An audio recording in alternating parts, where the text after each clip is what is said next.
Boa tarde. Imos dar comezo á cuarta das conferencias destas xornadas Luisa Sorei, que van pola edición número 36 e que organiza a Real Academia Galega de Ciencias a través dun convenio coa Deputación de Lugo, e que, como se comentaba no acto inaugural, pois están dedicadas a Luisa Sorei, que foi un médico lucense, que foi tamén membro da Real Academia Galega de Ciencias, foi vicepresidente ou secretario, non lembro moi ben, pero tivo un cargo na directiva da Real Academia Galega de Ciencias. Foi un médico moi humanista, moi querido polos cidadáns da nosa cidade. Por iso a Academia lle dedica este ciclo de conferencias ano tras ano. A conferencia de hoxe vai na impartir Abelardo Nimo Silva, a que lle damos a benvida e lle agradecemos a súa colaboración este ano nas xornadas Luisa Sorei. E el vai a impartir unha conferencia que leva por título o proxecto de valorización da madeira de frondosas de Galicia. É un proxecto da Axencia Galega da Industria Forestal, que trata de ver como podemos mellorar a calidade e, polo tanto, tamén o prezo, e buscar usos para a madeira das nosas frondosas. Estes días se comentaba que temos unhas 600.000 hectáreas de frondosas en Galicia, pero que a súa utilización é fundamentalmente como combustible, como leña. Este proxecto que nos vai a explicar e que nos vai a informar Abelardo, pois trata de buscarlles unhos usos alternativos e máis rendibles para os propietarios forestais. Abelardo é funcionario de carreira da Xunta de Galicia, leva adicado á innovación desde o ano 2005, nunha primeira etapa na Axencia Galega de Innovación, no AGAIN, desenvolvendo tarefas de xestión e seguimento de proxectos multisectoriais, para despois dar paso a focalizar a súa experiencia no sector agrario, asumindo a dirección do Centro de Investigacións Agrarias de Mabegondo, que é un centro de investigación agraria moi importante en Galicia, e posteriormente e actualmente como director da área de innovación forestal da Axencia Galega da Industria Forestal. Pois, xa, sin máis, lle damos a palabra a Abelardo. Moitas gracias pola presentación e a todos vos tamén pola asistencia a esta xornada na que, trataremos de presentar este proxecto. Como ben anunciou o señor Rigueiro, está baseado en dar valor á madeira dos nosos montes de frondosas. É para mí un honor que a Real Academia Galega das Ciencias me invite a este acto. Ademais, un acto, unhas xornadas, en honor a Luisa Sorei, médico. Eu proveño dunha familia de médicos, tanto pola miña parte como pola parte da miña esposa, con lo cual, o dito é un honor e agradezo a invitación.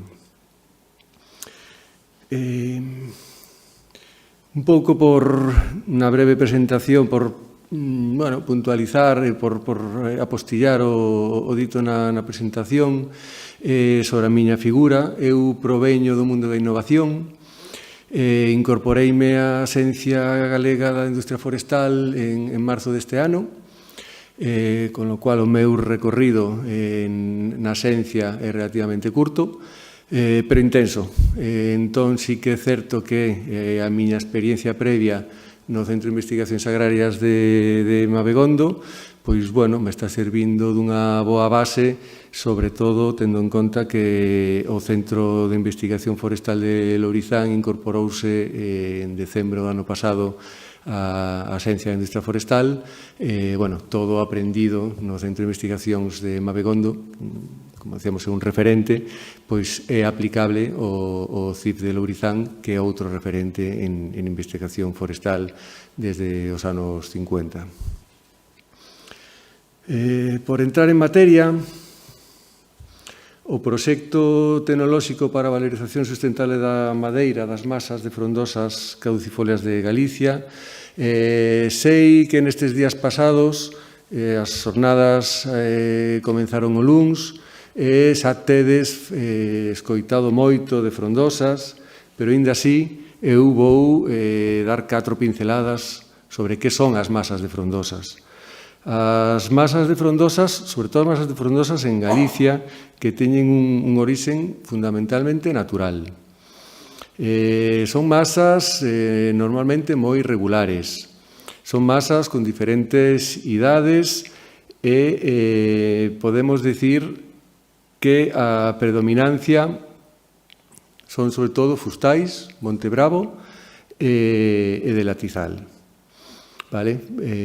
Falamos que entre as tres abarcan prácticamente o 37 máis 27 máis 31, prácticamente o 100%. Aquí fala, nesta presentación, fala dos datos iniciais do proxecto. Un 20% das subparcelas están en aparente abandono. Estou seguro que ese porcentaxe se queda curto e que o abandono das parcelas é superior a ese 20%. Xa apuntaban na presentación que a porcentaxe máis alta está dedicado ás leñas, nun porcentaxe superior ao 40%. As leñas que, en principio, que ten menor valor engadido sobre a madeira. O aserrado é un obxectivo de xestión indicado para casi o 15% destas subparcelas.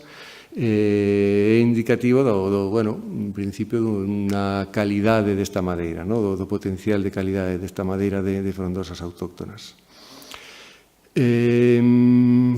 Das masas de frondosas en Galicia, moi poucas delas se dedican ao silvopastoralismo, solamente un 0,6%. Produción de froito, castaña, solamente tamén un 5%.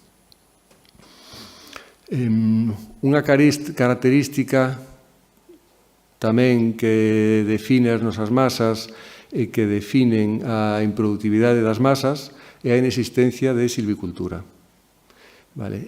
Fixádevos nestes datos que son demoledores. Tan só un 4% das parcelas reciben algún tipo de poda, se fan claras só nun 1,6%, e as rozas representan só o 7% do solo de frondosas.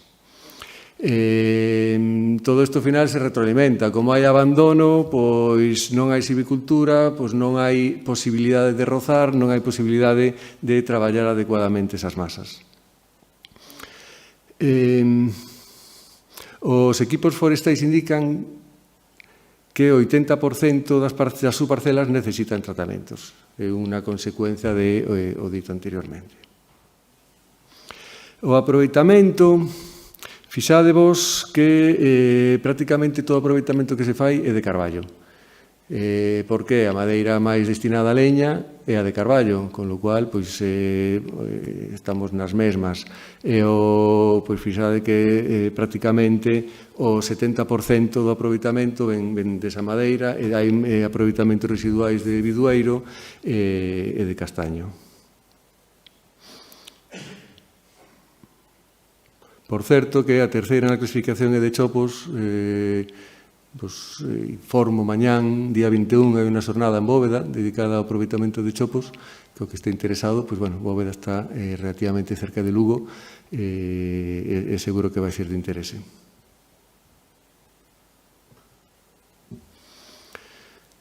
A situación actual das nosas masas de frondosas ven a refresar o resumo do dito anteriormente. Engade un dato máis. Estas masas están fundamentalmente nas zonas de interior de Galicia, nas zonas de Lugo, co 40% das existencias, e nos montes de Ourense, co 30%.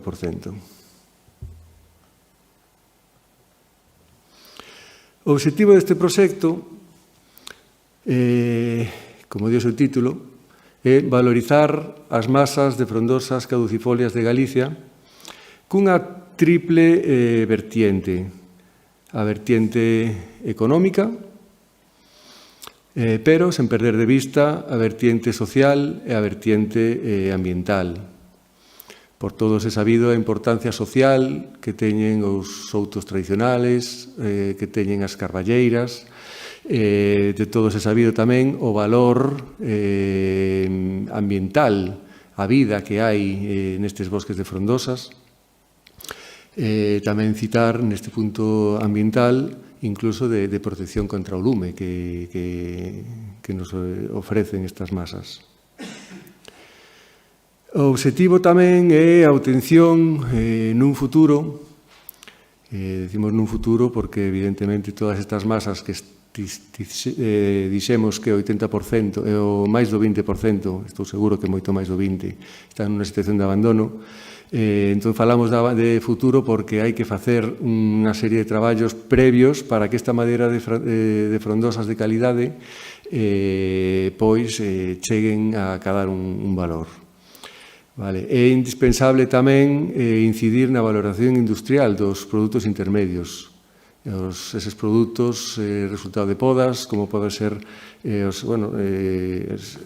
pequeno tamaño e menor calidade, que podemos ir a aproveitamentos de produtos máis tradicionais ou tratar de buscar novas tecnoloxías de transformación. Nos planteamos unha serie de accións, 12 accións, que van a finalizar nun plan galego de valorización sustentable da madeira de frondosas caducifolias.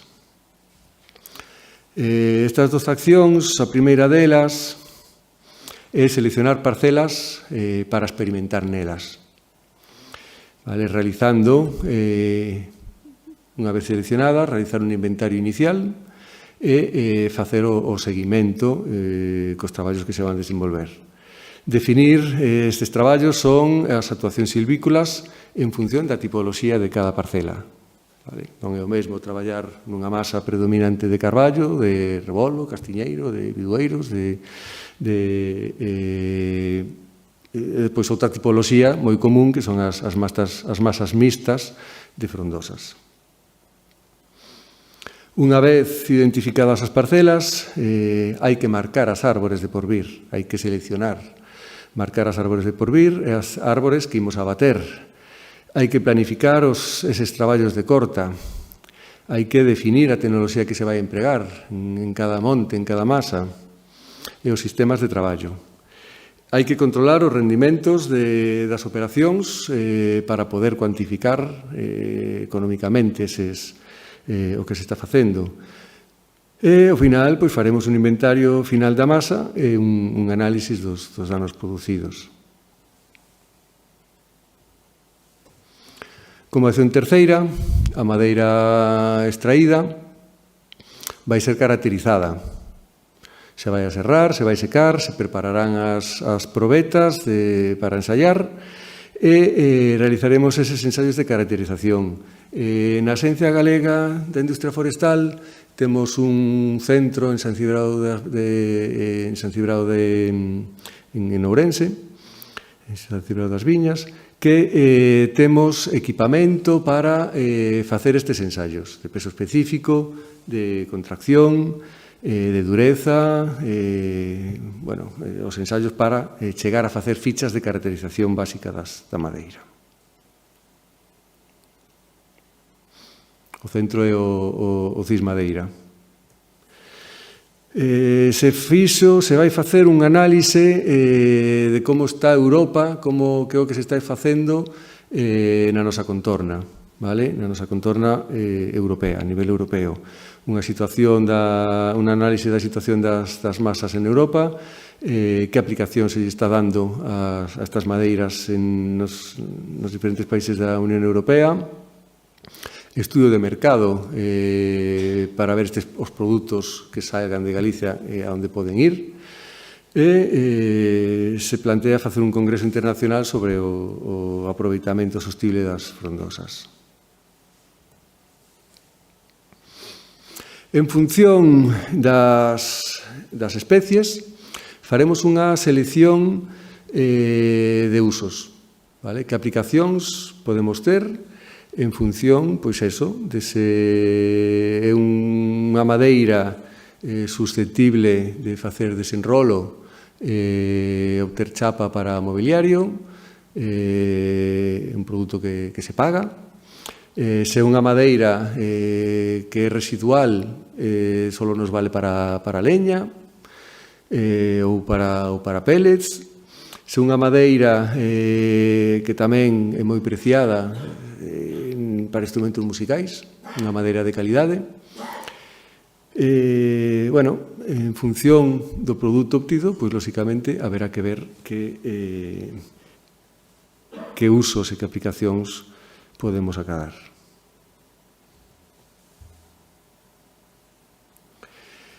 Como decíamos, antes falábamos de ensayo desas probetas que se obterán do monte, co obxectivo de facer as fichas tecnolóxicas. Fichas tecnolóxicas que, en principio, se vai facer por especies. Os biocombustibles. Os centros dos que vos falaba, o centro do CIS Madeira, en Ourense, ven traballando dende hai tempo en biocombustibles, en caracterizar enerxéticamente estes biocombustibles. Son especialistas en biomasa e, polo tanto, nese aspecto, xa temos unha boa base para poder implantar, a partir da normativa existente, saber o uso que se lle vai dar a materia sacada do monte. Vamos a poñer en marcha tamén, xa este ano 2026, un concurso de ideas. Xa o temos perfilado. A idea, a filosofía deste concurso é dobre. Por un lado, obter novos produtos que se podan diseñar e que se podan construir en madeira de frondosa, e, por outro lado, que nos sirva tamén de escaparate e que nos sirva tamén para divulgar o que queremos facer con este proxecto e dar a coñecer entre diseñadores, entre arquitectos, entre a cidadanía en xeral. E, como digo, é unha cousa que xa está en marcha. Este ano que ven estará o concurso de ideas funcionando. Deste concurso de ideas, os proxectos seleccionados os imos a prototipar. Vamos a facer prototipos deses produtos en colaboración coas empresas do sector, en función do produto de que se trate, co mesmo objetivo de darlle visibilidade e tratar de que chegue ao mercado e que funcione realmente como un demostrador.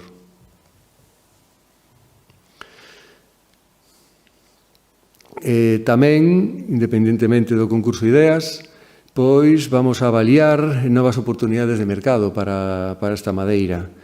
Vamos a visibilizar novas tecnoloxías que permitan engadir valor aos produtos. E vamos a desenvolver experiencias para implantar estas novas tecnoloxías.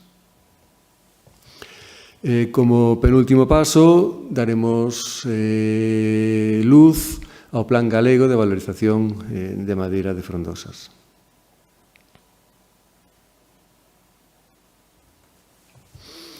Estou vendo a imaxen e non falamos todavía da madeira estrutural, que é outro uso que xa tradicional, esas vigas de carballo, esas vigas de castiñeiro, e que, bueno, que cada vez pues, están sendo máis demandadas, cada vez hai máis empresas que están traballando dunha forma industrializada, e, bueno, que é indudable que teñen un valor importante desde o punto de vista económico, desde o punto de vista do sector da construción.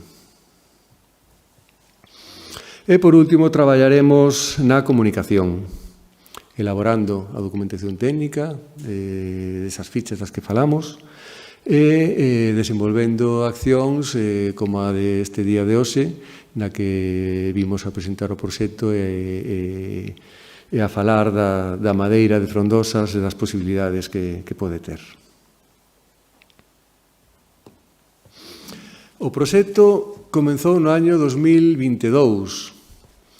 No ano 2022 se empezou con esas primeiras accións de selección de masas, vale? E seleccionamos 4 masas. Aquí vede representadas 3, porque son as 3 nas que empezamos a traballar. Vale? A cuarta vos falarei logo dela, pero estas 3 xa se empezou a facer un traballo no ano 2022, 2022 se fixa a selección, no 2023 e 2024 se fixeron os traballos. Fixade que falamos de Rodal de Carballo, de Bidueiro e de Castiñeiro. Vexo que se ve un pouco entrecortada esta diapositiva. Pero, bueno, o Rodal de Castiñeiro está na comunidade de Montes de Couso, en Gondomar, o de Carballo en Labios, aquí preto de Lugo, e o de Bidueiro está na Veiga, en Ourense. O primeiro que se fixo é unha análise selvícola. Se foi a patear o monte e se analizou a densidade das árbores, se analizou como era a sanidade deses árbores, as árbores vivas, as alturas predominantes. Esta tamén me sai cortada, non sei por qué.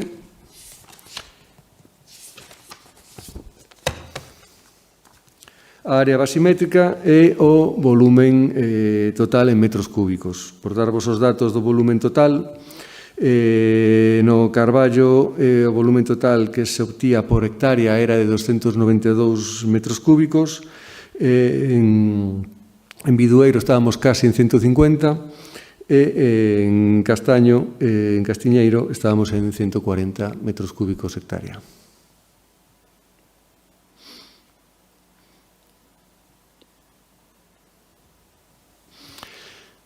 O traballo de marcase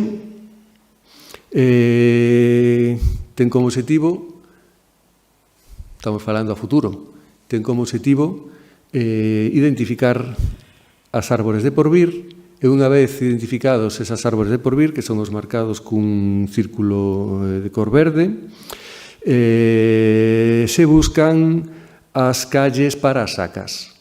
As calles que son os retángulos pintados en vermello.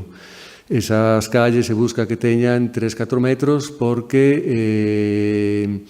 todavía non dicen a palabra mecanización, pero está claro que a mecanización é un obxectivo necesario, máis que un obxectivo non, é un recurso necesario para poder poñer en valor estas masas.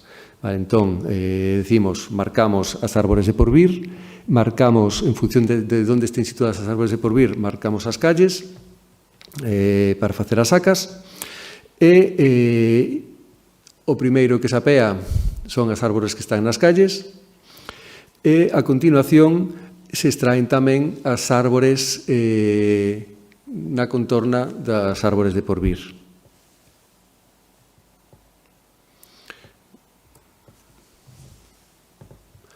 Estes son os traballos feitos en Gondomar,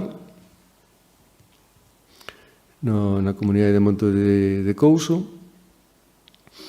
Como vedes, claro, que non se ve a foto, a árbore que está, a que ten o círculo é a árbore de porvir, e a que está á súa esquerda lle está molestando, lle está sacando recursos, lle está sacando luz para o crecemento da árbore de porvir, e con lo cual é un árbore que se vai a pegar. Está marcado cunha X máis abaixo da foto. Este é o biduiral da Pobra, unha foto cedida. A anterior foto, se non me equivoco, é de Roque, o que podechedes escutar onte, o catedrático Roque Rodríguez. Esta foto dos bidueiros é de Hugo Rodríguez, de Ametlab, que leva a xestión dunha parte importante dos Montes da Veiga, das comunidades de Montes da Veiga. E os criterios da marcase, pois, como podedes imaginar, que é o que se busca. Se busca o que casi calquera de nós podería ir ao monte e identificar, que son os pés máis rectos, os pés que teñan, pois, bueno, lóxicamente, máis interese e máis posibilidade de crecementos importantes.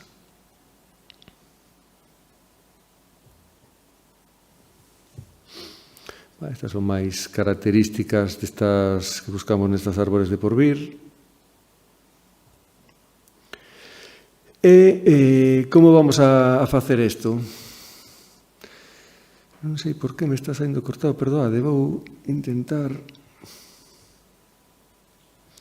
xa sei por qué, porque non me ocupa toda a páxina a diapositiva. Eu creo que así se ve tamén ben, verdad? Pois vou continuar así porque creo que máis... interesante, perdemos menos información. Como se fai isto? Isto os vou amosar agora. Os falei de tres montes. Inicialmente se traballo sobre esos tres, pero identificamos 4. O cuarto monte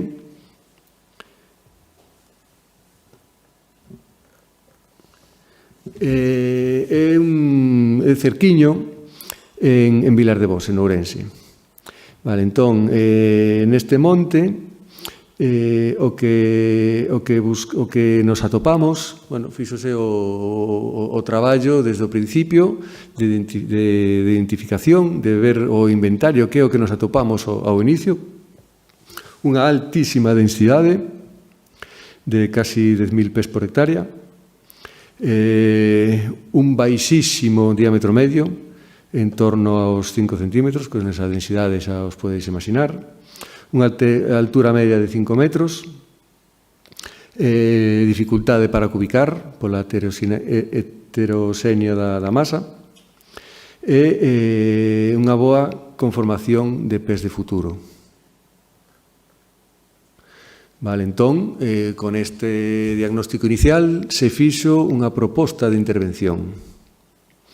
A proposta de intervención abarca unha superficie de 2,3 hectáreas. O obxectivo das calles son as que se ven dibuixadas en naranxa, sempre coa idea de meter maquinaria a un mínimo de 3 metros, e unha separación entre calles de 17 metros. O plantexamento inicial é facer unha corta de 3/20 dun 15% da masa e seleccionar 159 árbores de porvir, máis ou menos uns 60-70 árbores por hectárea. Despois vamos a cortar 2-3 árbores en competencia con esas árbores de porvir identificados, que supón un 6% adicional de masa.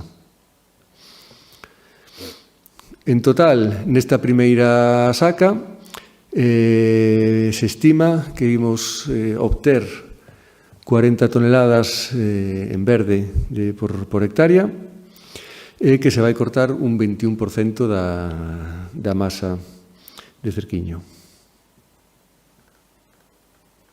Como imos facer? As características da masa obrigan a meter maquinaria dun tamaño relativamente pequeno. Entón, se vai utilizar unha taladora forestal de coitelas.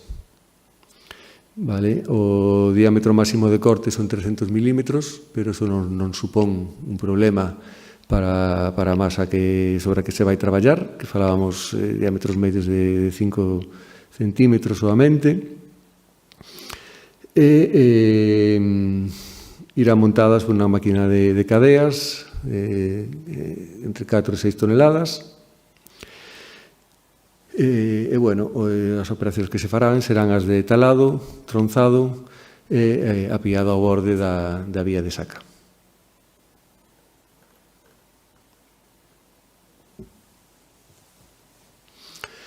Como conclusións, en relación a estas experiencias de mecanización, as xa feitas nos tres montes iniciais de Carballo, Bidueiro e Castiñeiro, e as que se van a facer, que estemos previstas facelas neste mes de decembro, se a climatoloxía nos acompaña, se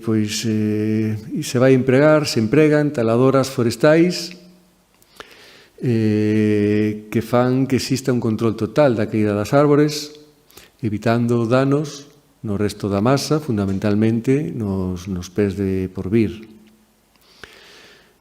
Poderían empregarse para o tronzado nos casos de que o produto o permita, para facer tronzalo para leña ou para biomasa.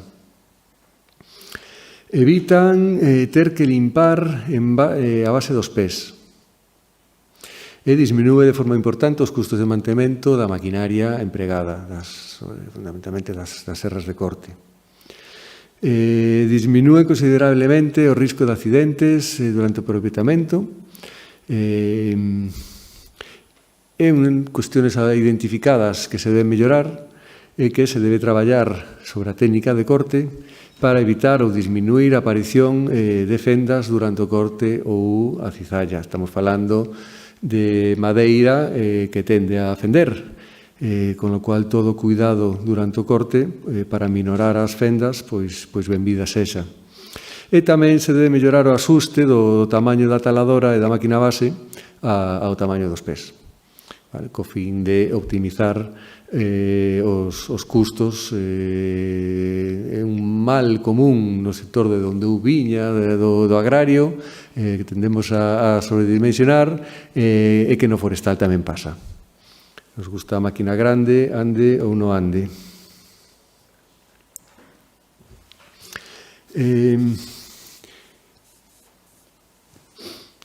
Como conclusións tamén, o emprego de cabezais procesadores en Carballo presenta grandes limitacións pola irregularidade dos fustes e das ramas de Carballo.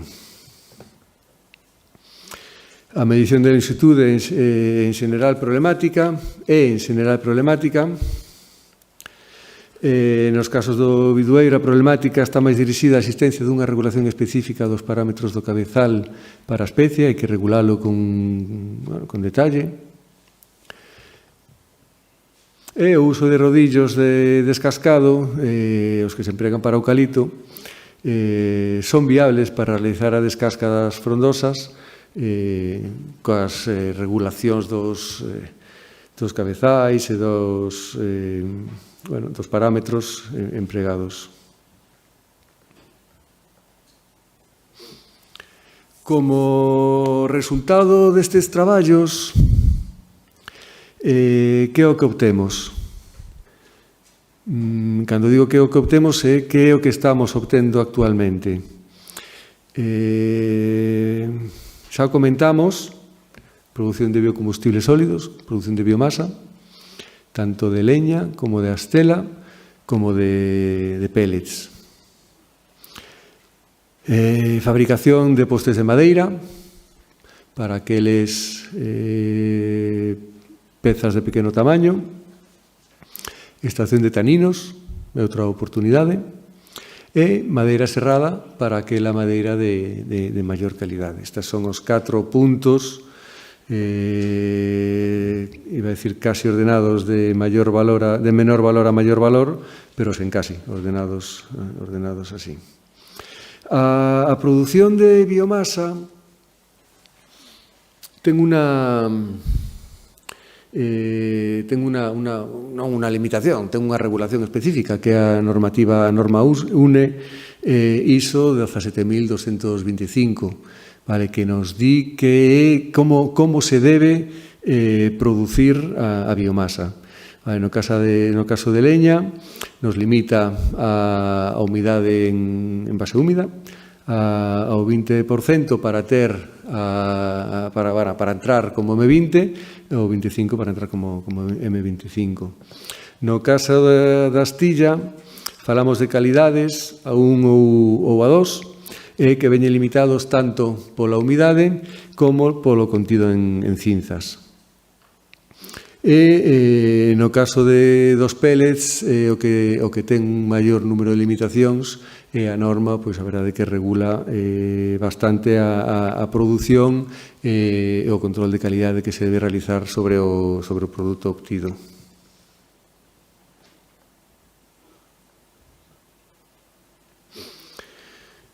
Destes ensaios,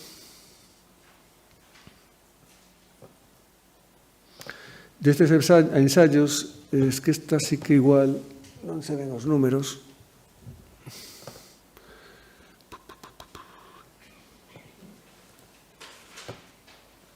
Como fago aquí para ir a pantalla completa outra vez?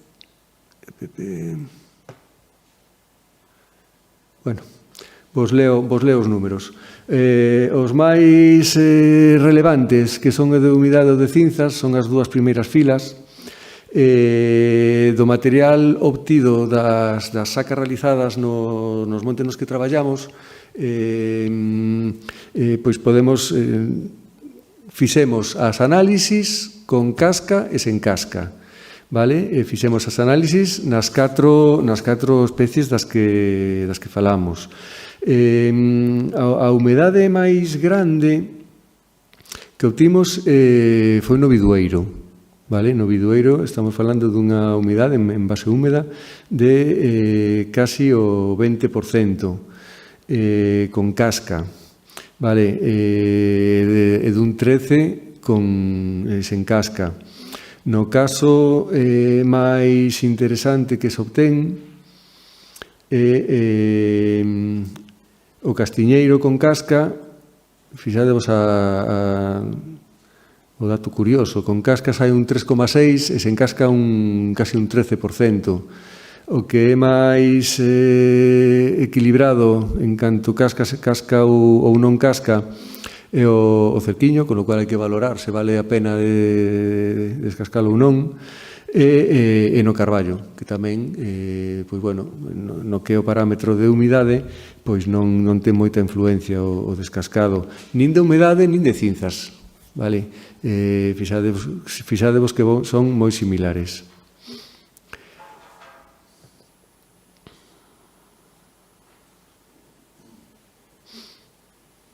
Se o descascado, un factor bastante limitante en canto a normativa UNE, é o de cinzas, onde suelen ter máis problemas estes produtos, e aquí o descascado pois sí que minora a porcentaxe de cinzas obtido.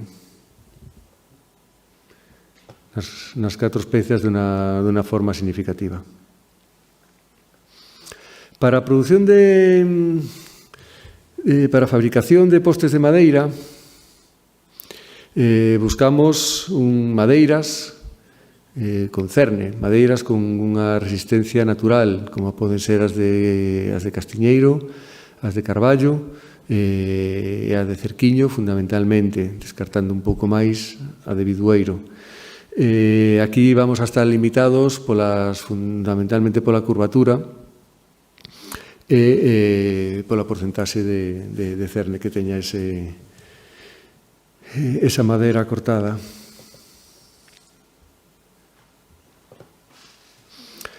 Presenta os datos de porcentaxe de madeira sen casca nin albura en carballo, a madeira obtida en labio, é de un promedio de 72,75%, e en castiñeiro, todavía superior, dun 80%, con lo cual, bueno, madeira de cerne, de madeira de calidade, perfectamente útil para fabricar postes de madeira.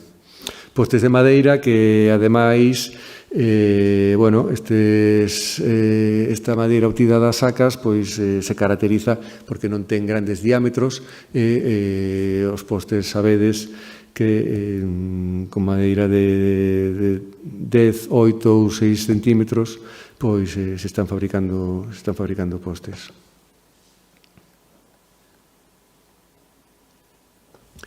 Para a extracción de taninos, todavía estamos pendentes dos datos, vale? Con lo cual sí que se están facendo os análisis sobre carballo, sobre cerquiño e castiñeiro, pero pendente de datos.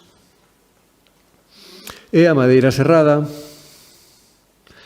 é necesario, debido á densidade que ten esta madeira, é necesario adaptar as velocidades de corte e os parámetros da serra en relación ao que están máis habituados os serradeiros, que son a cortar madeira de piñeiro. Debido á pouca calidade do tronco, tamén é necesario realizar o corte sen canteado, e para optimizar a madeira serrada é necesario realizar unha fase de optimización en longitude previo ao canteado. A selección de usos en función da calidade, podemos falar de serra cando temos diámetros superiores aos 30 centímetros e con curvaturas limitadas.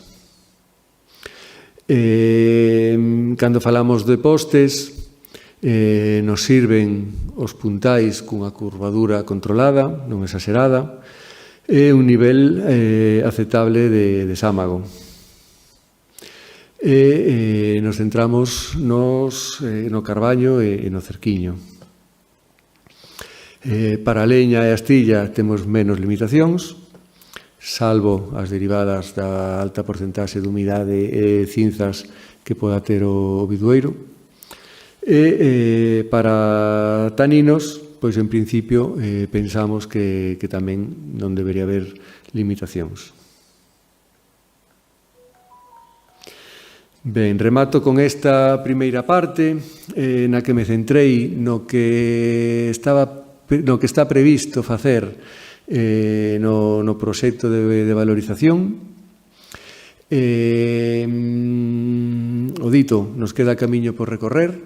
A verdade é que neste ano 2025 foi un ano un pouco de parón por vicisitudes de cambios na xencia da industria forestal en Xera, pero neste ano 2000, xa vos digo, están programados actividades en Vilar de Bos para finais deste ano e principios do ano que ven tamén xa imos arrancar co concurso de idea e tamén queremos facer, que nos dé tempo a facer no 26 o prototipado dos produtos obtidos dese gañadores dese concurso de ideas.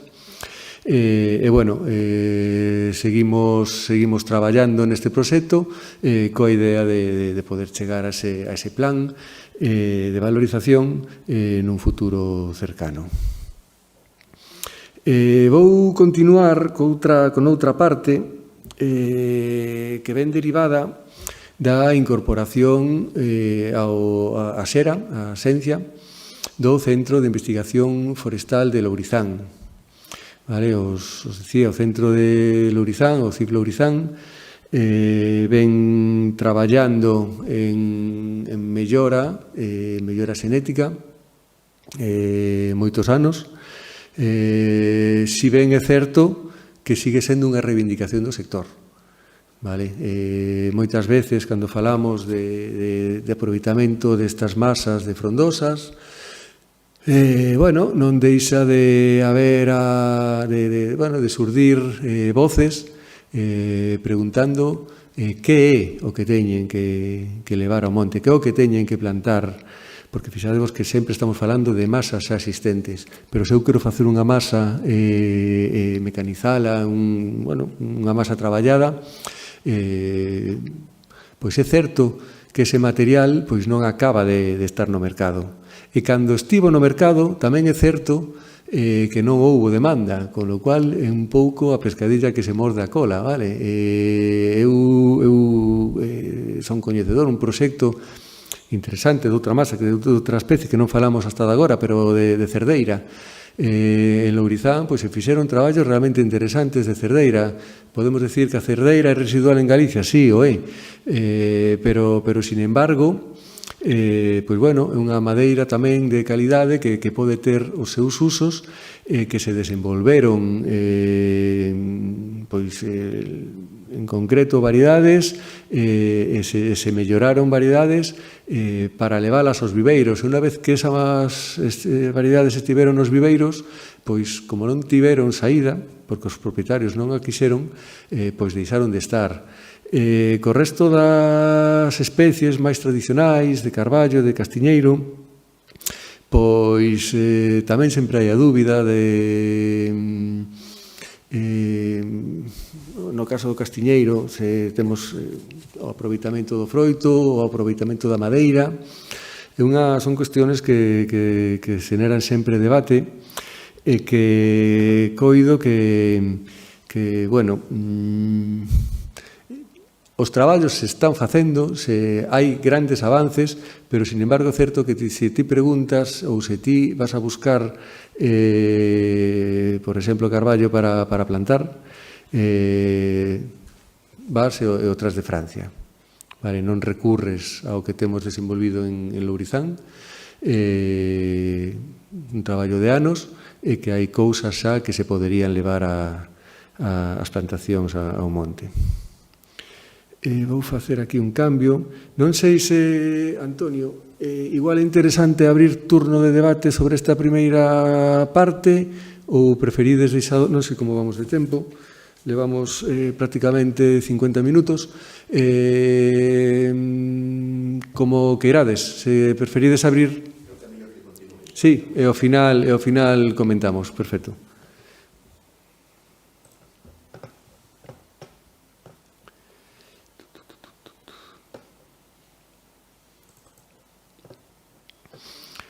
Mira, vos vou presentar,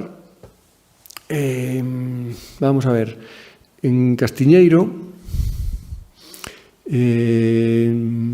os traballos desenvolvidos en Lourizán nos últimos anos foron dirixidos pola doutora Fina Fernández.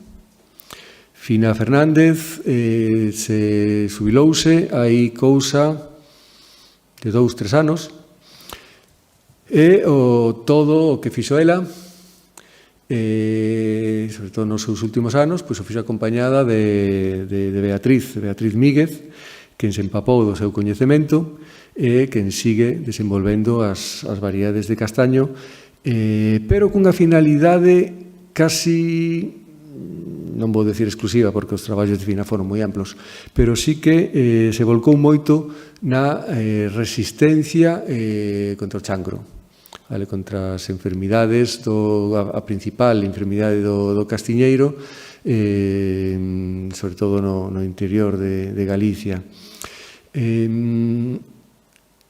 No ano 2023 se puso en marcha este proxecto que rematou neste verán, en xuño do 25, e que agora vamos a darlle continuidade. Se acaba de aprobar un novo proxecto para darlle continuidade a este proxecto titulado a caracterización da poboación de mellora para a madeira e desenvolvemento de novas variedades clonais para a madeira e portaenxertos de castiñeiro. O dito, se lle vai dar continuidade para chegar ao rexistro destas novas variedades clonais, en concreto de 2 variedades. O traballo, decimos, foi comenzado no 2023, ainda que xa ven detrás, unha mellora que xa ven de atrás. Estas liñas tiñan como objetivo a avaliación e selección de novos materiais híbridos para portainsertos. Os materiais avaliáronse nun ensaio xenético establecidos en 4 condicións climáticas diferentes en Galicia, en Allariz, nunha plantación no propio centro de Lourizán, en Saboguido, alá en Vilariño de Conso, e en Fernadeiros, en Lugo. Vale. A parcela de Fernadeiros, inda que foi das inicialmente, pois caeuse a principio, prácticamente, en xaneiro do 24, por pertencer a un usuario privado. Buscamos que as parcelas estivesen en montes de titularidade pública por facilidade de xestión. O segundo objetivo é a avaliación de novos materiais híbridos para a produción de madeira distribuídos nun ensaio en 2 zonas climáticas diferentes. Neste caso, traballouse en Rianxo e en Becerreá. E tamén o mantemento e ampliación das coleccións establecidas no viveiro que temos en Lourizán, ao de Pontevedra. Decir que este viveiro é a colección de referencia de variedades tradicionais de froito e portainsertos, e a colección de árbores superiores para madeira. E, como vos decía, como os traballos estaban orientados á resistencia fitóptora, pois unha parte importante de todo este material está avaliado por súa resistencia.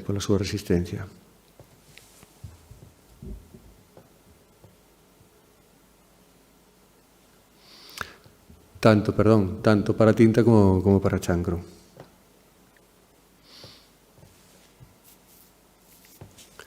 Vale, entón, que é o que se fixo? Pois primeiro se fixo unha avaliación e selección de novos materiais híbridos para portainsertos, que se fixo sobre a plantación que se descartou do propietario privado de Fernadeiros. Se colleron as mostras de solo e raíz para confirmar o estado sanitario das plantas.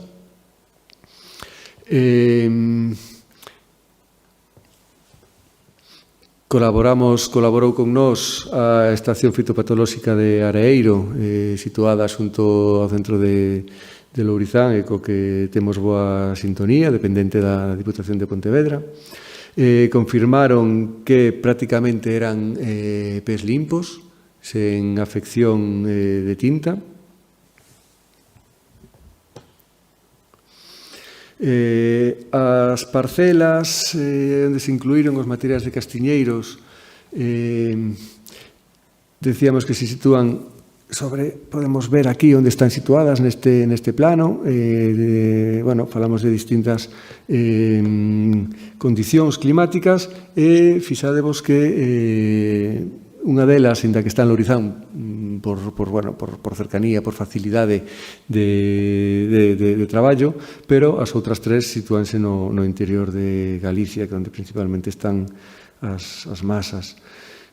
O material vegetal disposto nas parcelas está formado por un total de 120 plantas de sativa, de castaña sativa, de diferentes procedencias, de diferentes sementes, e diferentes variedades tradicionais. Tamén ten 148 plantas réplicas de 5 híbridos F1, híbridos de sativa crenata. E inclúe tamén novos híbridos obtidos dos programas que se aviñan en curso en Lourizán, dos programas de mellora xenética. Vale, falamos de dúas clases enolóxicas diferentes, no? Os que viñan dos cruzamentos F1, que son 50 clons, e os que viñan dos retrocruzamentos con castaña sativa, que son 280 clons de 15 familias. Durante o ano 2024 se fixeron as medicións de vigor, a formación de gromos, se fixeron medición das, se veu a conformación en rectitude, en dominancia apical, os síntomas de inadaptación mediante o número de brotes subterráneos ou basales, de número de brotes coa planta principal morta, necrosidades, etc. E se observou os síntomas das principais afeccións bióticas do castiñeiro, que sumamos a tinta esa citada e o chancro, sumamos a vespa do castiñeiro, a vespilla do castiñeiro. Vale, con estes datos se analizan, lóxicamente todo isto leva aparellado un traballo importante de laboratorio, e entón con todas as mostras recollidas se analizan durante ese ano 2024 en laboratorio. Citar que son plantas nas que son pés que rondan os 4 ou 5 anos desde a plantación, vale? Polo que os resultados empezan a considerarse xa un pouco consistentes.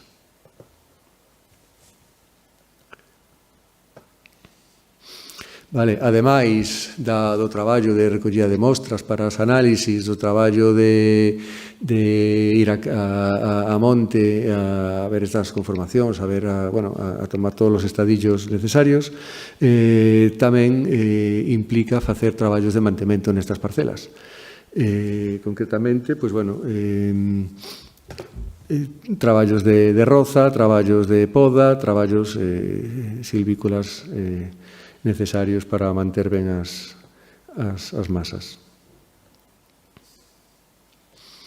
No que toca hoxe, que é a avaliación de novos materiais híbridos para a produción de madeira, se traballou avaliando 2 plantacións de material híbrido. Vale, estas 2 plantacións son as que xa citei de Rianxo e Becerreá, buscando condicións climáticas bastante contrarias, bastante diferentes. Vale, dunha zona climática a unha zona máis continental que a de Becerreá. Unha zona climática na costa frente a continental de Becerreá. Este material son 40 plantas de 4 variedades diferentes tradicionais.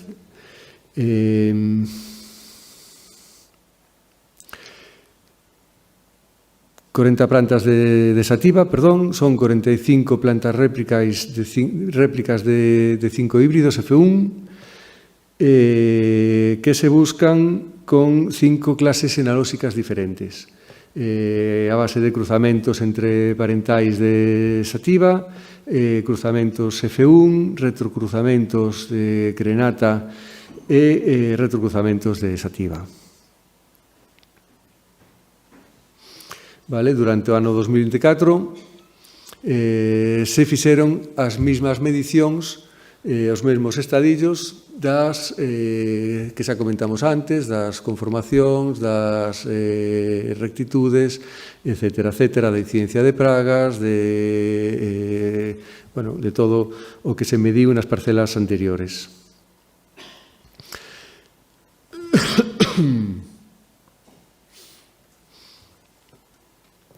E todo isto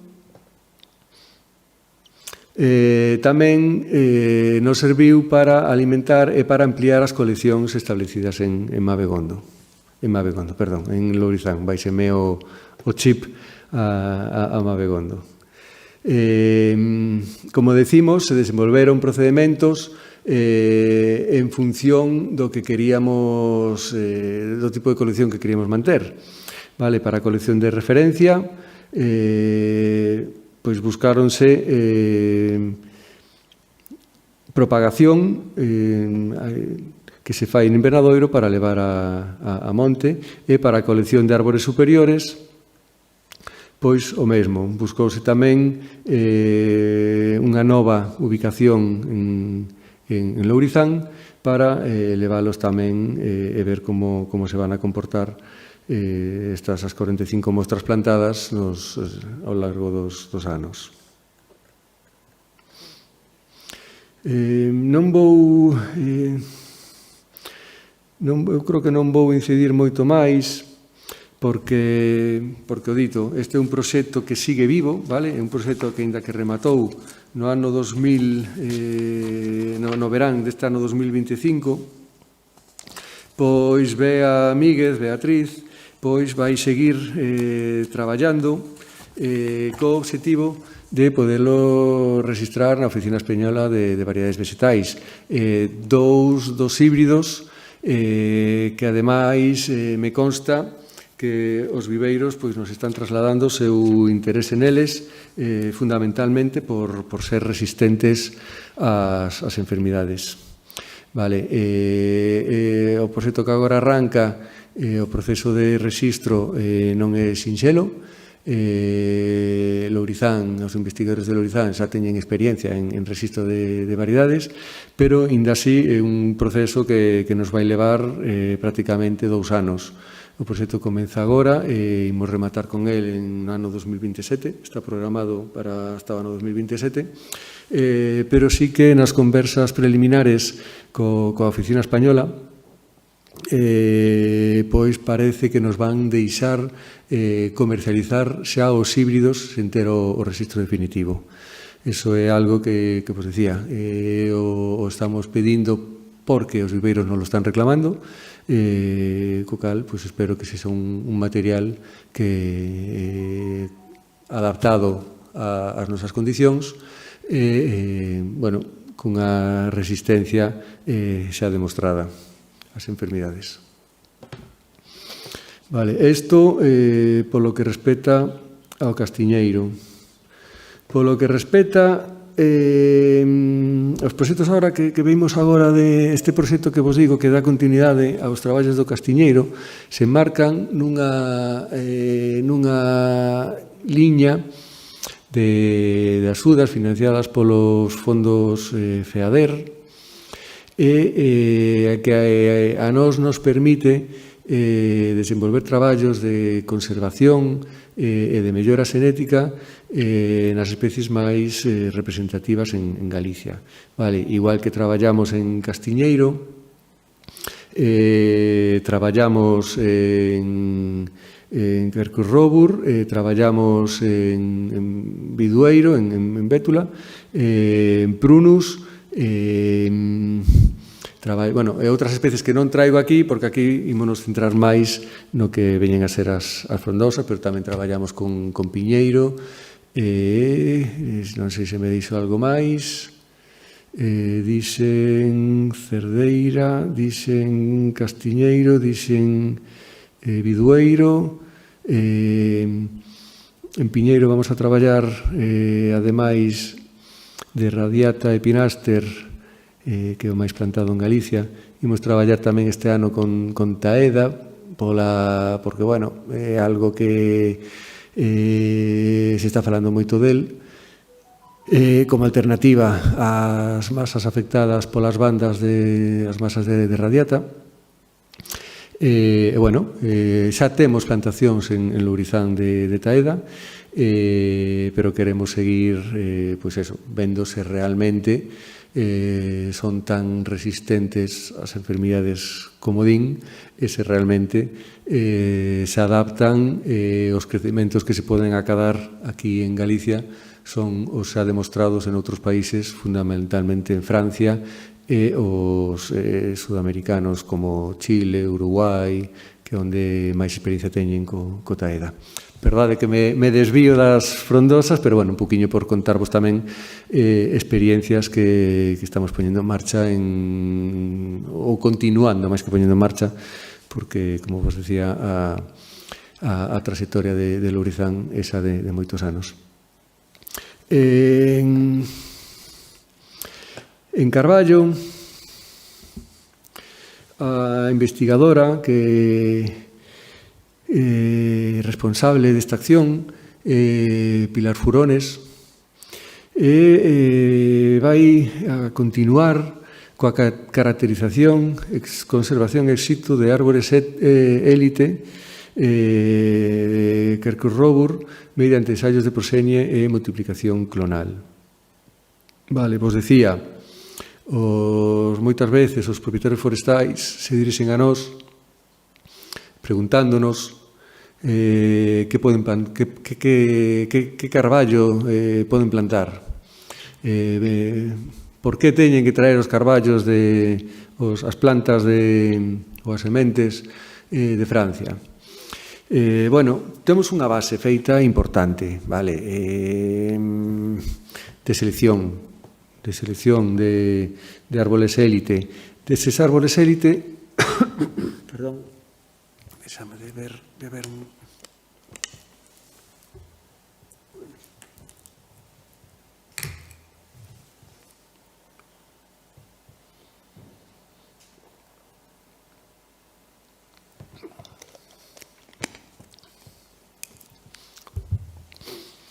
Pois decía, este é un traballo que non é dun día para outro, como vos imaginades, e no que los Lanza ten unha experiencia, pero que, sin embargo, pues require, lóxicamente, estar dedicando recursos humanos e materiais continuamente para poder seguir coa avaliación.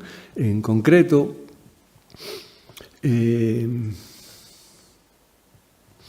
Pilar xa está traballando coas características fenotípicas. Estou buscando porque non sei se fai referencia aquí. Sí. Vale, como obxectivos estamos buscando, o Pilar e o seu equipo está buscando identificar e seleccionar 60 árbores adultas de 40, traballando sobre 40 rodais diferentes. Unha selección, en principio, fenotípica. Sobre esas 60 árbores vaise colectar tanto pugas como landras, para ter ese material forestal de reproducción. E vaise recoller en 3 momentos, en 3 épocas do ciclo reproductivo.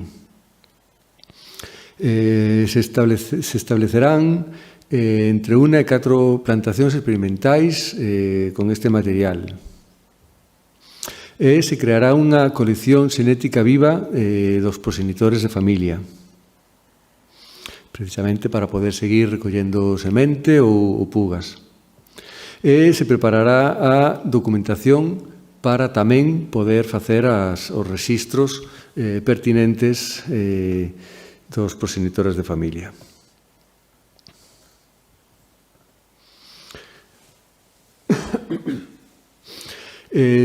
Citar, porque neste traballo colabora con nós activamente os distritos forestais que dependen da Dirección Xeral de Planificación e Ordenación Forestal, tanto na identificación como na colleita das landras e das pugas. A verdade é que os axentes forestais son un valor tamén para coidar os nosos montes e coa súa experiencia nos sirve moito coas indicacións dos investigadores para identificar eses 60 árbores que queremos identificar nos 14 rodais e poder ter material de calidade. Tamén é habitual que os axentes que se patean no monte nos identifiquen. Estes rodais precisamente veñen da identificación que eles fan, fundamentalmente, vale, pero tamén é frecuente que nos identifiquen árbores fora destes 14 rodais, pois eso, porque a súa experiencia lles permite poner o ollo nos mellores exemplares, polo menos fenotípicamente.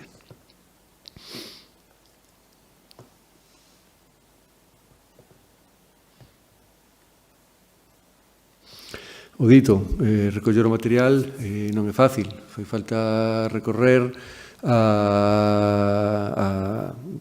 normalmente a persoal especializado para recollelos en altura.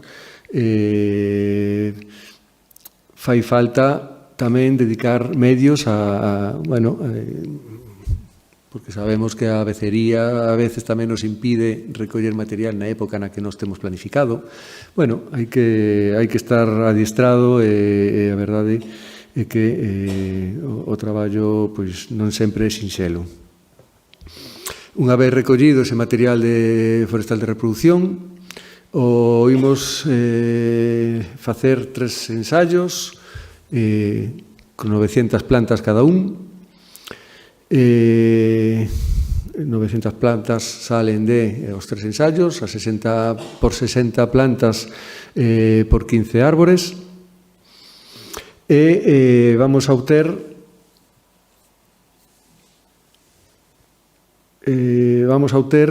un total de preto de 3.000 plantas.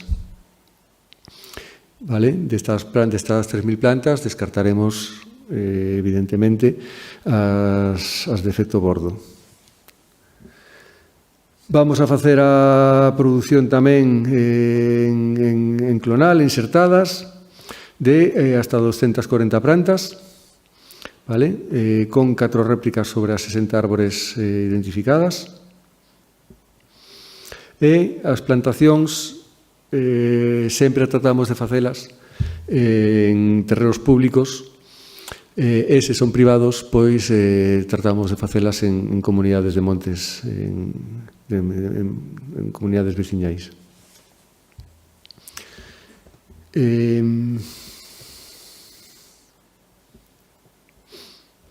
Este primer paso nos servirá para conformar unha colección xenética de proxenitores de familia,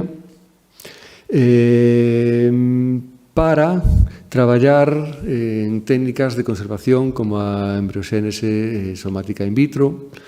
O cronograma, como vos decía, comenzou xa agora recentemente coa colleita de outono e desenvolverase ata o ano 2027. Vale, isto en canto aos traballos de identificación de pés de carballo para poder engadilos á colección de Lourizán.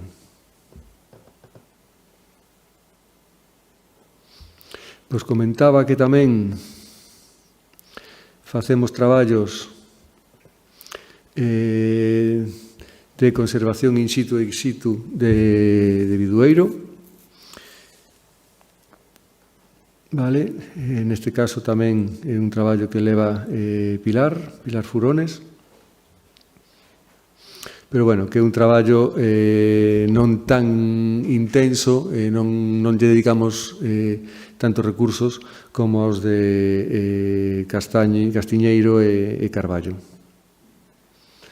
Vale, pero sí que é certo que, bueno, ao final o bidueiro pois non deixa de ser unha masa presente en Galicia cun valor tamén ecolóxico importante, ademais do económico pola súa productividade.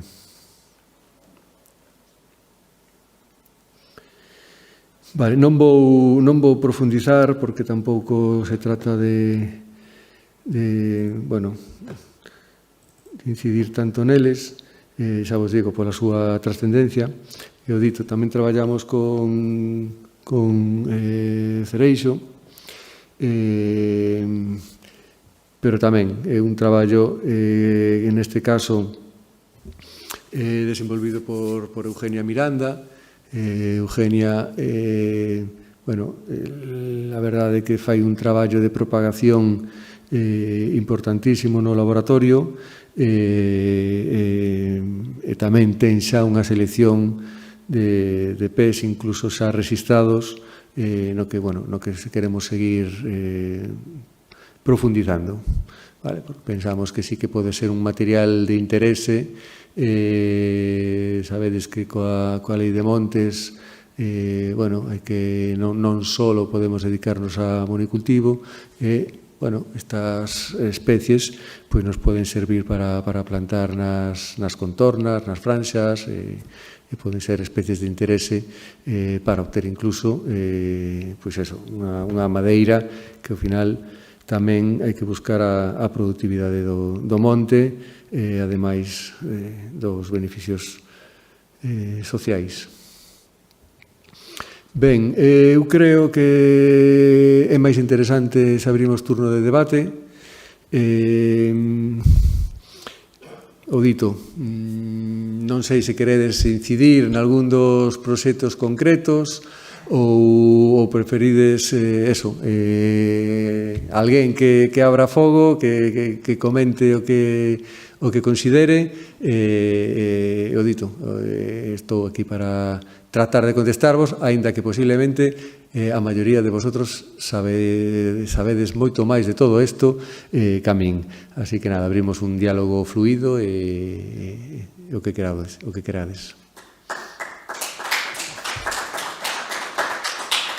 Moitas gracias. Eu quería preguntar pola rentabilidade das frutosas, en especial polo da biomasa, porque a biomasa... Vamos a ver, en canto a prezos... A biomasa, hai que pedir para que xa se venda fincas. Depende as fincas, depende. É certo que a idiosincrasia dos montes galegos é un monte con pendientes, típico de Galicia, un monte que non este traballado previamente, pois é certo que ao final, cal é o problema? Que non podes mecanizalo. Efectivamente, hai que pagar para que te saquen a madeira, prácticamente. Vale, pero un pouco a base deste proxecto é ter os montes traballados para que sexa rendible. Vale, estou de acordo contigo porque o sufro nas poucas propiedades que teño na familia ou familiares máis cercanos ou máis lexianos, que efectivamente hai que estar pendentes para extraer a biomasa das fincas. Pero dito, o obxectivo do proxecto non deixa de ser precisamente traballar, establecer sistemáticas de traballo para que a extracción sexa rendible. Vale, cal é o problema agora mesmo? Que estes montes non hai calles, non están traballados, e a non haber calles para facer as sacas, pois moitas veces os traballos teñen que ser manuais, non podemos meter máquinas, e é iso que encarece a extracción.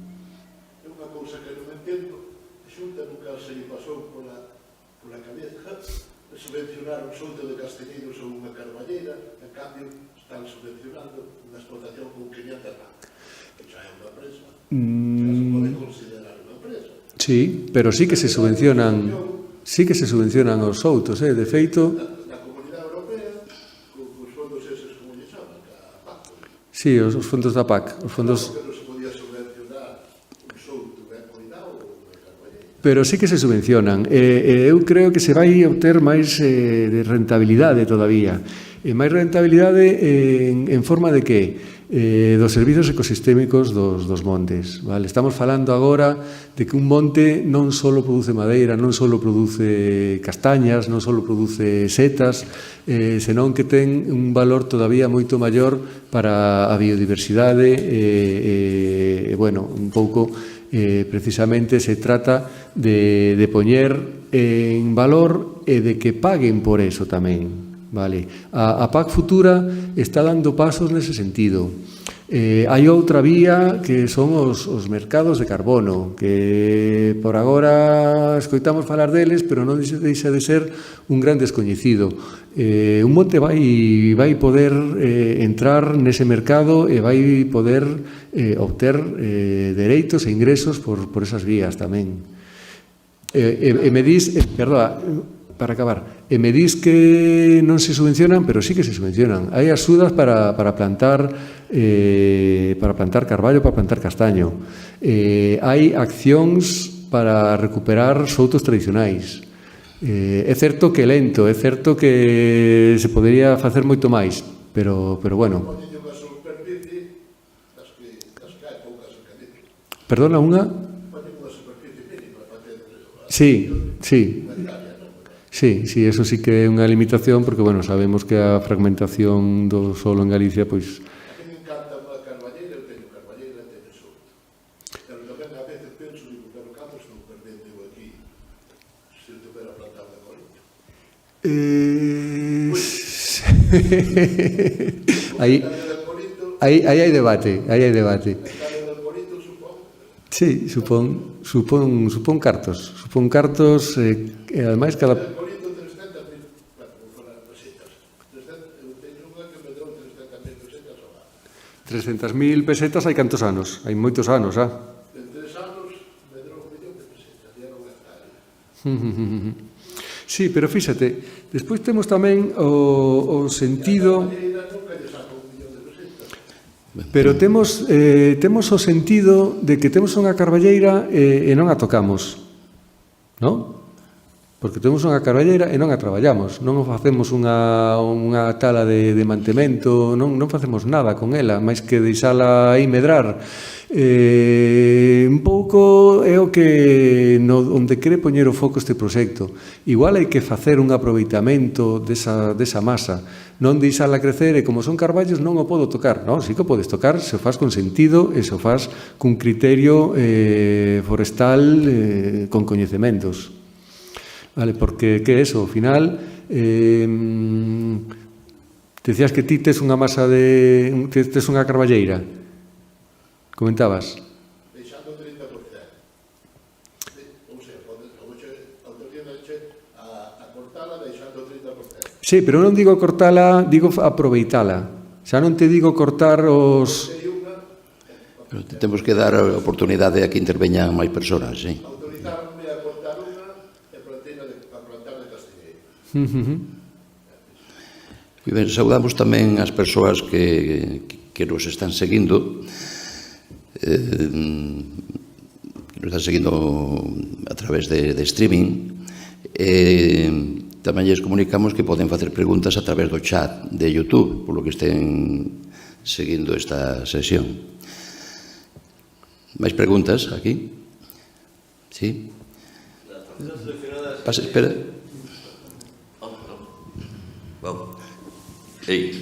Las parcelas seleccionadas que tenéis ahora mismo para hacer el seguimiento, ¿vais a continuar con las mismas parcelas? En concreto con la supercarballeira de Labio. Pero me estás hablando del proyecto de valorización. Sí. Sí.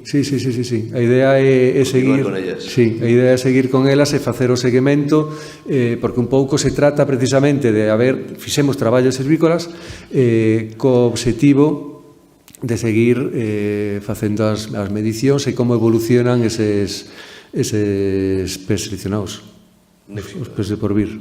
Un éxito. O deixamos aí. Máis intervencións? Bueno, a última, perdón. Eu sigo sin entender que se subvencione a un señor... Sí, perdón, espera polo micro, que senón a xente que está conectada ao canal de YouTube... Entender que se subvencione a un señor que ten 500 vacas que contamina muchísimo contaminan 500 vacas. Eu que teño... Depende. Eu que teño unha hectárea de carballeira non se me subvenciona, ou un souto non se me subvenciona. Non entendo. Aí é como todo. O decir que unha granxa de 500 vacas contamina moitísimo... Moitísimo. Depende a base territorial que teña o propietario desa granxa, que teña esa granxa. O porín de 500 vacas, eso agora parece que o querían enterrar, pero vexo que sigue no tirando ao aire libre. Bueno, o purín non deixa de ser un produto que se traballa adecuadamente é un recurso importante para as granxas, para fertilizar as terras. Estou falando das gandeirías non intensivas, as que teñen terra. Vale, as intensivas, pois, efectivamente, pois sí que teñen que facer unha xestión dos puríns. Pero as granxas tradicionais de Galicia, con terra e con, bueno, ten unha necesidade de fertilización que lle aporta o purín. Vale, non vamos a entrar nese debate porque aquí estamos para falar das frondosas, pero sí que é certo que ao final ten, pois, bueno, ten unha porcentaxe importante do PIB de Galicia e a produción láctea en Galicia, pois, tamén ten que ser apoiada. Pois ao final quedarémonos sin carballeiras e sin soltas. Bueno, eu creo que non é incompatible unha cousa coa outra. Unha cousa é unha pradeira, facer un pasto onde hai matogueira, outra cousa é manter as nosas carballeiras bueno, e darlle valor. Ao final, para mantelas, pois eu creo que hai que darlles valor. Hai alguma pregunta no chat? Alguma pregunta máis aquí na sala? Abelardo, por unha parte, bueno, ademais de agradecerche a tua exposición, gracias. Eu alegrome, non, que se retomara o tema este da mellora xenética das especies frondosas, tamén desde o punto de vista da produción de madeira, non, que é un tema que xa iniciara hai moitos anos Gabriel Tobal, para descanse, en Lourizán, e despois quedou aparcado, non? Porque eu coido que é moi importante porque tamén, por unha parte, tratar de sacar partido, non, a esas 600.000 hectáreas que temos de frondosas para que produzan máis madeira, madeira de máis calidade, que se lles poida sacar un maior partido e que os propietarios poidan ter máis beneficios, non, desas masas, non? Tamén me parece importante o que se plantexaba deses servizos ecosistémicos que prestan á sociedade que de alguna maneira se retribúan tamén, non? Porque por exemplo, cando contemplamos unha paisaxe fermosa, pois nos Ancares, no Courel ou as Fragas do Eme, en fin, por toda Galicia temos paisaxes realmente valiosas relacionadas coas masas de frondosas. Eso están reportando un beneficio importante a toda a sociedade, a todos os cidadáns, non? Efecto sumideiro de carbono e, polo tanto, tamén mitigación do cambio climático, a conservación dos solos, da flora, da fauna, regulando os ciclos hidrolóxicos, filtrando e mellorando tamén a calidade das augas. É dicir, son moitos os beneficios que aportan, que os disfrutamos todos, e, en cambio, os propietarios pois non teñen ningún beneficio, non teñen ninguna remuneración, non, por eses servizos que os montes prestan. Eso é unha tarefa pendente que, bueno, na Unión Europea a veces pois se dan pasos tímidos, non? En relación ahora, pois a Xunta de Galicia, a parte forestal, non? Da Consellería Rural, pois sacou un borrador dunha norma en relación cos efectos sumideiros de carbono, non? En teles das frondosas, e parece ser que se vai a contemplar tamén o efecto da silvicultura, non? Os traballos selvícolas que se aplican ás masas de frondosas, dos que nos falaba Abelardo. Porque, claro, eses traballos selvícolas tamén favorecen que medren máis as árbores e, polo tanto, que o efecto sumideiro de carbono se incremente, non?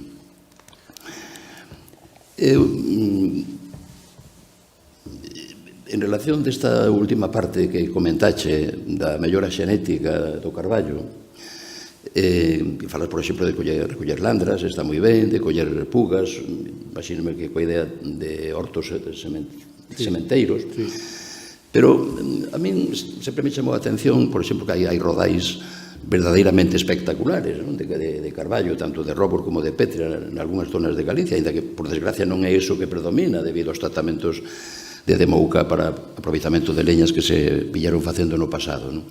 Pero, entonces, por que non ganar tempo e non multiplicar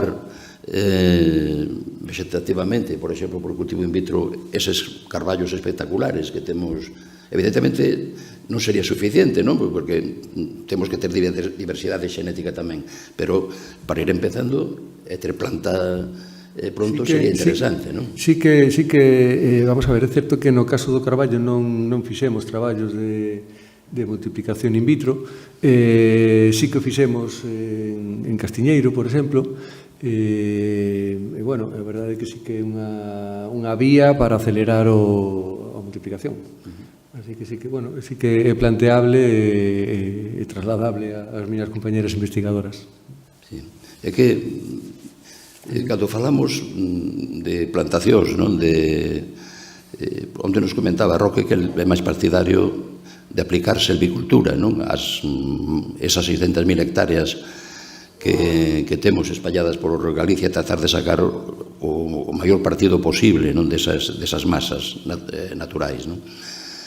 Pero penso que tamén é importante ir polo outro camiño, é dicir, de ter material xenético mellorado e facer plantacións das nosas especies en terreos apropiados para elas e aplicando logo tamén as técnicas culturais e silvícolas apropiadas para ter unha madeira de boa calidade, por lo tanto, altos prezos, non? Eses carballos que onde nos enseñaba Roque en fotografía de Francia, non? Con centos de anos xa, e uns fustes espectaculares, e que decía que, bueno, que se pagaba a madeira do orde de 300 euros por metro cúbico, non? Que comparado co que os nosos piñeiros e os nosos eucaliptos, pois hai unha diferencia. Nos multiplican varias veces. Pero claro, o da utilizar neste caso planta xenética mellorada é esencial, non? Porque a natureza realmente ten o mesmo desgaste, custa o mesmo facer medrar unha planta de boa calidade que unha de mala calidade. O que pasa é que de boa calidade pois medrará máis e terá unha madeira de mellor calidade, non? No caso das frondosas, por exemplo, do carballo, que estamos falando de turnos de quendas de corta a longo prazo, pois claro, darnos conta do fracaso do material xenético cando imos cortar ou cando xa está a mitad de turno, pois non debería ser, non? Deberíamos ter unha garantía xa desde o momento en que facemos a plantación, non? Sí que é certo que ao final, pois eso, esa planta mellorada é un traballo largo, porque tes que facer medicións ao largo de moitos anos para poder determinar cal é a boa, vale? Porque fenotípicamente tipo de seleccionar árbores, pero eso non significa que o material obtido desa árbore vaya a ser igual que o pai, bueno, influe a calidade da estación, é un tema moi complexo. Sí que querería, me parece moi interesante a reflexión que faz sobre aproveitar a conciencia medioambiental que cada vez creo que é máis intensa, aproveitala para dar valor aos montes. Eu estou convencido, desde a miña modesta opinión, que vai ser así, que vamos a poder, en certo modo, rentabilizar a riqueza dos nosos bosques, fundamentalmente en Galicia de frondosas, porque efectivamente, es que esa riqueza ecosistémica non a paga ninguén, eses servizos ecosistémicos non os paga ninguén. Comentaba o compañeiro que está na sala, eu teño a carballeira, me gosta moito, pero non me dá un carto. Sí, pero ao final está funcionando como protección contra o lume, está funcionando como refuxio para a cantidade de fauna, para a cantidade de outro tipo de flora, e bueno, a verdade é que sí que todos nos beneficiamos dela, aí tes razón en esa reflexión, pero ninguén paga por ela. Entón, eu creo que sí que as políticas van a acabar retribuindo de alguna maneira o cuidado destas masas tan interesantes. O refrán do meu abuelo dicía: se non me dá leite a vaca, teño que vender. É así, é así, é así, é así, vai para o matadoiro enseguida. Sí, señor.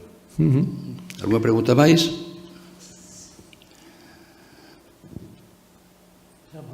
Non sei agora, porque quedan moitas leiras abandonadas, non sei por que non as deixan plantar, porque deixan unha leira que é agraria, pois non pode plantar. Por que non deixan plantar nesas fincas que quedan abandonadas?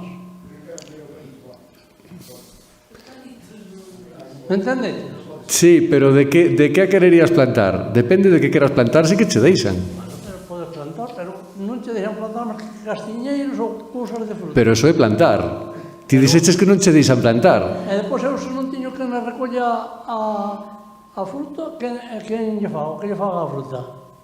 Se planto, vamos a ver, planto castaños. Depois non teño que recoller as castañas, que lle fago? Pois, o dito, un pouco este proxecto ven a tratar de darlle sentido a esta pregunta que ti me fas. Que fago eu cun castiñeiro, que fago eu cunha carballeira, que fago eu con eses soutos que non me valen para nada? Pois, oye, pois haberá que darlle proveito aos castiñeiros que están nese souto. Un pouquiño, pois tratamos de buscar novos produtos que se podan sacar non só do aproveitamento da castaña, que é certo que estamos nas mesmas, se non se mecaniza, hoxe en día non hai quen vaya a apañar as castañas. Sí, pero bueno, eu faría máis a reflexión e me quedo con que a frase non me deixan plantar, solo me deixan plantar castiñeiro. O matiz é importante, non me deixan plantar, vas orientar unha especie en concreta. Eu planto unhas maceiras, eu xa non vou recoller as maceiras. A miña filla ou o fillo van a recoller. Que lle fagan as maceiras? Abandonado, al final. Por pasar. Pero bueno, pero hai especies que sí que siguen sendo rendibles e que sí que se poden plantar. E falo, por exemplo, tamén, xa non, aquí estamos falando de frondosas, pero falo, por exemplo, tamén das coníferas.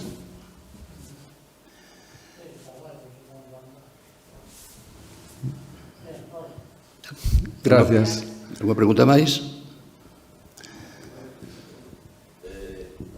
Bueno, a cuestión da valorización das carballeiras non é só o que a rentabilidade económica que producen. Porque, claro, moita xente está pensando, carballeiras que ten cartos. Aquí só pensamos nos cartos. Se non se pensa nos cartos, parece que se pensa mal. Non, hai máis cousas cos cartos. Que non só se vive de cartos. Vívese cos cartos, pero non dos cartos. Vamos a ver. Unha experiencia que non vou dicir onde foi. Hai uns 2 anos, un veciño meu, non digo onde foi, entón podo dar o nome do veciño que non pasa nada. Un veciño meu, había unha aldea, e esa aldea, unha parte da aldea está na conexión, pasa unha pista, e pola parte de baixo da pista está todos os campos de cultivo, os cultivos agros, vamos, agora son prados, pero eran agros, nos que non queremos facer plantacións de árboles autóctonos, alóctonos, vidos de fora, iso sí que non queremos. Non queremos, por exemplo, ali eucaliptos, nos queremos, os que hai queremos erradicar. E pola outra parte da pista hai unha masa de frondosas grandes, carballeiras. Son carballeiras con castiñeiros mesturados, é dicir, hai misto, pero con predominio de carballos. Bueno, pois un paisano comprou unha finca que medía algo máis dunha hectárea. Nesa parte pegada á aldea, que corresponde á zona de frondosas, de carballeiras. E comprou ali unha finca. E o que se lle ocorreu foi botala a prado. O que se lle ocorreu foi iso. Entonces, os veciños se cabrearon, sí. Porque saben moi ben o que sucede. Ao botar aquilo a prado, o primeiro que vai a facer o propietario do prado é utilizar purins, fertilizantes, e todas esas putas mierdas que lles botan para obter, e falo mal, porque se pode falar mal, neste caso, todas esas mierdas que lle botan para obter ervas de crecemento rápido e poder dar ás vacas para que den moito leite e a poder ter moitos cartos. Iso é o que fai ese paisano. Entonces, os veciños que estaban todos por aí cabreáronse, porque non queren que se talen as carballeiras. Pero tamén hai que perseguir esas malas prácticas tamén. Eu lle dixen ali aos veciños, eu non quixen aos veciños, o que tedes que facer é denuncialo. Claro. Denuncialo. Bien, entón, por a lei forestal se presentou unha denuncia porque para cambiar unha finca que está dedicada, unha parcela que está dedicada a bosque, a carballeira, para cambiarla a uso agrario, para cambiarla a uso agrario, hai que ter permiso, é un cambio de uso. E aparte de eso, aparte de ser un cambio de uso, tamén a lei, agora non me acordo moi ben o que dicía a lei, porque leína, pero agora non me acordo. A lei decía que, bueno, que ser máis dunha hectárea, non sei que condicións poñía tamén. Bueno, pois entonces os veciños denunciaron, algúns veciños poñeron e denunciaron a este señor que só pensa nos cartos do leite das vacas, denunciárono. Pero claro, as denuncias nesta basura de Galicia non gobernada por ninguén, ou por un mal goberno que temos, non fan nada, archivan todas as denuncias que se lles mandan. As denuncias foron polo Seprona, pues se limpiaron el culo con el papel que les mandaron de las denuncias en la Xunta de Galicia. E iso é o que sucede. Entón, claro, estamos encabreados, porque temos que estar encabreados. Me dicía ali un veciño, porque, claro, teña ali terras, vamos, e me dicía o veciño, home, pois gracias a vos que queredes conservar as carballeiras. É que as carballeiras queremos conservar, pero non para que nos den cartos, queremos conservar para mellorar o medio ambiente e ter sombra, para que o calor do brao se mitigue, se reduzca, para que nos protexan dos ventos, que veñen os ventos e levantan os tellados, e se hai carballeiras protexen e non levantan os tellados. Nós queremos as carballeiras para protección nosa, e non para arrasalas, como se fixo aquí neste caso. É dicir, que as carballeiras teñen máis valor co valor das tábuas, co valor da leña, co valor das landres, que agora xa non se aproveitan, antes daban os porcos para comer, agora nin eso se fai, etc. O sea que o mal uso do que temos dá lugar a malos entendidos. Sí, eu non dubido que comentas, porque, bueno, se o viviches é así, pero unha denuncia, normalmente, igual son un peco de inocente, pero unha denuncia normalmente chega ao seu fin. Ben, pois unha última pregunta. Xa. Bueno, una pregunta más mundana. ¿Es interesante estar en el registro de masas consolidadas de frondosas? ¿Qué ventajas tiene o qué nos proporciona? Pues si te digo la verdad, no te puedo responder, porque no lo sé. Ahí eso ya de eso... Pero bueno, sí que me puedo apuntar la pregunta y consultarla a mis compañeros de Montes, que son los que llevan el registro. Pero no sé qué ventajas tiene estar en el registro de masas. Masa consolidada de fondos. Vale. Gracias. Nada.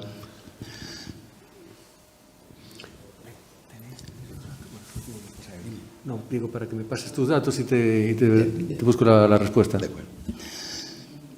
Quería preguntar unha pregunta que Rapidiño, temos que ir terminando. Falaches, por exemplo, do uso da madeira para instrumentos musicais, por exemplo. Pero aquí en Galicia, que madeira se utiliza para instrumentos musicais? Hai máis dun luthier. Bueno, o buxo para facer gaitas, xa sei, pero despois... Hai máis, sí, pero bueno, hai un mercado, non se crea, e de moito, que pagan moi ben a madeira.